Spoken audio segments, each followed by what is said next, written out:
ನನ್ನ ಸ್ಪೀಡ್ಗೆ 3 ತಿಂಗಳು ಇನ್ನೂ ಕಡಿಮೆನಯ್ಯ. 3 ಕುರಿ ಹೊಡಿಸಿ ಊರಿಗೆಲ್ಲ ಬಾಡೂಟ ಹಾಕಿಸ್ಬಿಡ್ತೀನಿ. ಈ ನನ್ನ ಮಗನಿಗೆ ಯಾರು ಹೆಣ್ಣು ಕೊಡ್ತಾರೆ ಅಂತ ಆಡ್ಕೊಂಡಿದ್ದು ನನ್ನ ಮಕ್ಕಳೆಲ್ಲ ಹೊಟ್ಟೆ ಉರ್ಕೊಂಡು ಸಾಯ್ಲಿ.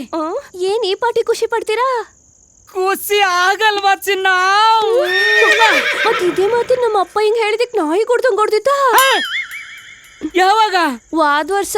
ಹೋದ ವರ್ಷನ? ಅದಕ್ಕೂ ಹೋದ್ ವರ್ಷನೂ ಹಂಗೆ ಹೊಡ್ದಿದ್ದ. ಅಯ್ಯೋ ನಿನ್ನ ತಾಯಿನ.